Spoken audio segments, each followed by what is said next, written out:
Should we do the team news first? Is everyone looking okay after Tuesday? Yeah, there's one or two little bits, but nothing that I'm too concerned about, Peter, to be honest. Obviously, Sariki getting 45 was good. But yeah, one or two things, but nothing I'm not overly concerned about. Yeah, presumably a good step forward for him to have the 45 minutes and the manageable, gets the minutes into his legs and just what he needed, really. Yeah, he's only had a short period off, but it still can have an effect. He was breathing a bit at the end, but he had a real impact in the game. He did look fresh. He looked sharp.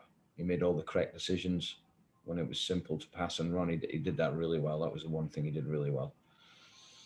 So yeah, it looks like Touchwood, we all seem fine. Yeah, good to have all of the options, as we've said previously. I just wanted to ask about Jonson Clarke-Harris. He moved on to 19 goals for the season on Tuesday night, which I think makes it his best ever, almost prolific season. You must be really pleased with how he's kicked on, the fact he's always been available, his consistency, and of course those goals as well. He's been brilliant, absolutely brilliant to work with. A pleasure. Obviously we brought him in. It was a big signing. He was the one we identified in terms of losing Ivan Toney. Two totally different players in the sense that, apart from physically, they give you a lot for the team. He's been brilliant to work with. He's settled in straight away. Obviously, his goals alone have been excellent. He's always been available, touch wood. But it's more than that, what he brings to the team. He's a real leader, a real winner, a real voice. And he's been a very good signing so far. Yeah, it's great to have such a focal point, I suppose, in the attacking part of the team. Yeah, and we had to work a lot on his fitness when he first came. The boys knuckled down and got on with that. Obviously, we had the situation where he had COVID around Christmas, which probably affected him more than maybe we felt when he first came back. It sort of has a lingering effect on you. But no, he's been very, very good, and he is a focal point for the team. Scores different goals. He's two on Tuesday night, a real striker's goal. Second one's a really good finish, really difficult. Looks easy, but very difficult. Could have had another. But no, he's just been a real pleasure to work with, and the lads really enjoy working with him as well. Yeah, a player who I think, by his own admission, said he was looking for a home, had a number of clubs. Of course, he'd been with Posh previously. Do you think he's really found that over the past 6 months? Certainly the performances would suggest it. Yeah, he's enjoying football. I think he enjoys the way we play it. He enjoys the way we work. He enjoys the interaction that me and my staff have with him. So, yeah, he's clearly enjoying his football. But look, he's here to do a job, and we all are. We know the expectations. We know what we want to do this season. But he's been a real sort of pivotal part of that. Yeah, with that in mind and the aims and the aspirations, I think you mentioned it on Tuesday night, but the nature of the past week, it's really underlined just how difficult it is to achieve anything, I suppose, really in any league, to get a promotion. In that, I think out of the past 5 games, you're the only side in the top 6 to have won 3 of those 5. So it just underlines that. Yeah, it's a grind, mentally and physically. If you allow it to be, it can be a grind. You're going to have ups and downs. You're going to have to react quickly to certain results that you don't want. We're in a good place at the moment. And the longer you stay in that place and the longer you keep getting your wins, the better it feels. And you don't want to lose a grip of that. But you've got to understand that you're going to lose games of football. But at the moment, we've won 3 out of 3. We look confident. We look good physically. Touch with the injuries are okay. So, yeah, we've just got to move on to the next one. And it is a simple case of you just keep moving on to the next game. We prepare properly. We've prepared correctly for Wimbledon, as we always do. They had a very good result in the last game. They'll be fresh. I've gone through this morning just over what I've been working on. The points we've dropped against teams 17th and lower. The cup exits we've had against teams lower than us. We have to stop that, and we have to stop it on Saturday. Yeah, AFC Wimbledon are a good example, really, of how League One can be so awkward in that they haven't got the biggest squad or the greatest number of resources, but they know what it takes to stay in the league and battle away there. Well, that's important. They know the league. They know the league well. They've just appointed he was caretaker, now he's the permanent manager. He's come from the youth. He knows the club very well. I think there's real consistency in that. So it's going to be a tough game. I've just watched the game against Wigan, and they played very, very well. Very well.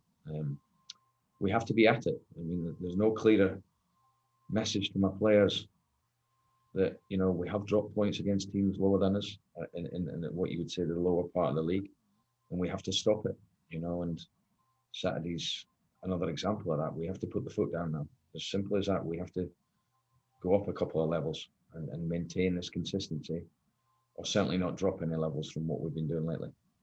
Yeah, with that in mind, presumably the recent wins, obviously great to get the points on the board, but the performance levels as well, to have married those together. Okay, not so much in the first half on Tuesday night, but some really strong performances overall.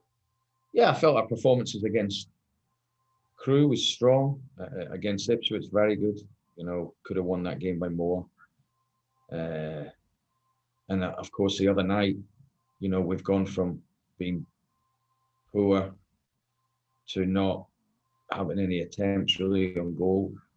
It was a nothing game when I watched it back. It was, I mean, I'll be honest, I wouldn't have enjoyed watching it live. I've got to be honest, even though I did, if you know what I mean, as a punter, because there was nothing in it. And there's reasons for that we will go through with the players. We have showed the players in terms of penetrating teams with runs in behind and stuff. Second half, absolutely magnificent performance. Absolutely top drawer away performance. Could have had more goals, constantly attacking, constant threat. Speed of the play was excellent. Two wide players constantly giving them problems. I was delighted with the second half. It was as good as we played for a while, I think, over the whole 45 minutes. But it's there. I know it is. It's just being consistent, Peter. I know that word is used. It will be used a lot. That is the absolute key: consistency. Yeah, and it's aspiring for that consistency, but I suppose also as well, and you've mentioned it before, how when you do have the setbacks that will happen, reacting to those in the right way, not being too set on necessarily winning every game, dealing with it as it comes. Yeah, you have to deal with it with bad results, you know, over the course of a season, in particular, probably this season. But if you treat every game in isolation, there's always obviously 3 points to play for. There's no point in, I think, with this group, saying things like, you know, if we win this, we go top. It's be top at the end. That's all that matters. You know, at the moment, it's 3 points, and that's how we're looking at it. That's how we're preparing the players. Prepare for 3 points, move on to the next one. You hope you get 3 points.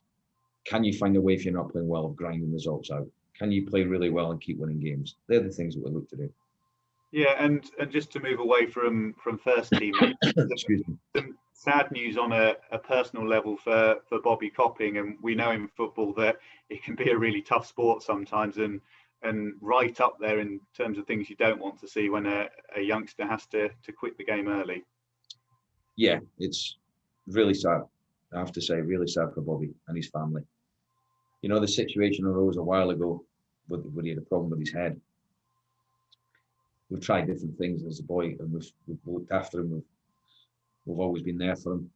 But in the end, I think he's made the correct decision. But the most important thing is his health, and that'll be fine. We will look after him. We're looking at him doing a different role within the club, which I think he'll do great. He's got great enthusiasm, great lad. I mean, a great boy. And it is sad that he's had to obviously quit the game in terms of this. But the most important message for him is he's got to remain healthy and not take any risks. So he's made the correct decision. He'll go into a different role. I think he'll do it really, really well. It's a role within the academy, and he'll help with the first team as well. So it's really important that we look after him all the way from the top. The chairman and the owners we're all fully behind that. And I think he'll do really well. I do, because he's got that work ethic and enthusiasm. So listen, one door shuts, I suppose, but another one's opened, and we're happy to open it for him. Yeah, that's the really crucial thing, isn't it? As frustrating as it would be to find yourself in this situation, you've then just got to channel your energy into what you can do, and of course, you can still play a big part in the game. Absolutely, and that's it. That's a key. That's a key to finding something else that you can, you know, put his effort and energy into.